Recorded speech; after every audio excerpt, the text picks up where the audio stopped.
Halo, saya James Hari Putra dengan NIM 2143001 dari Prodi TIPA. Pada video ini saya akan menyampaikan materi tentang interaksi budaya. Apa itu interaksi budaya? Manusia adalah makhluk sosial. Manusia pada dasarnya bergantung dan membutuhkan manusia atau individu lainnya dalam menjalani keseharian. Interaksi budaya merupakan hubungan atau interaksi timbal balik antara individu dan masyarakat dalam hal kebudayaan dan saling mempengaruhi. Interaksi ini lantas menjadi suatu budaya tersendiri dalam kehidupan bermasyarakat di kelompok itu. Interaksi sosial budaya dalam masyarakat. Sebagai makhluk sosial, manusia merupakan bagian dari sistem masyarakat yang secara berkelompok membentuk budaya. Kenyataannya, interaksi sosial budaya dalam masyarakat tak selalu berjalan dengan mulus. Permasalahan silang budaya dalam masyarakat menjamuk dan jamak seringkali bersumber dari masalah interaksi antara masyarakat, kesenjangan tingkat pengetahuan, status sosial, geografis, dan adat kebiasaan.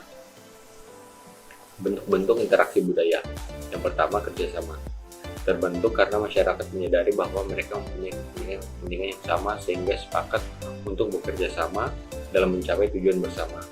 Berdasarkan pelaksanaannya, terdapat 4 bentuk kerjasama, yaitu bargaining atau tawar-menawar, cooptation atau komputasi, koalisasi, dan joint venture atau usaha patungan. Yang kedua, akomodasi. Merupakan suatu proses penyesuaian antara individu dengan individu, individu dengan kelompok atau kelompok dengan kelompok guna mengurangi, mencegah atau mengatasi ketegangan dan kekacauan. Yang ketiga, asimilasi. Proses asimilasi menunjukkan pada proses yang ditandai adanya usaha mengurangi perbedaan yang terdapat di antara beberapa orang atau kelompok dalam masyarakat serta usaha menyamakan sikap, mental, dan tindakan demi tercapainya tujuan bersama. Yang keempat, akulturasi adalah proses sosial yang timbul apabila suatu kelompok masyarakat manusia dengan suatu kebudayaan tertentu dihadapkan dengan unsur-unsur dari suatu kebudayaan asing sedemikian rupa sehingga lambat laun unsur-unsur kebudayaan asing itu diterima dan diolah ke dalam kebudayaan sendiri, tanpa menyebabkan hilangnya kepribadian dan kebudayaan itu sendiri.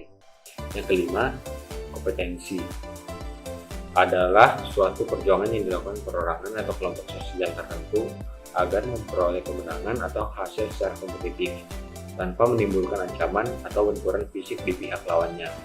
Yang keenam, kompetensi adalah bentuk proses sosial yang berada di antara persaingan dan pertentangan atau konflik. Yang kedua, ada konflik adalah proses sosial antar perorangan atau kelompok masyarakat tertentu akibat adanya perbedaan paham dan kepentingan yang sangat mendasar sehingga menimbulkan adanya semacam gap atau jurang pemisah yang mengganjal interaksi sosial di antara mereka yang bertikai tersebut. Terima kasih.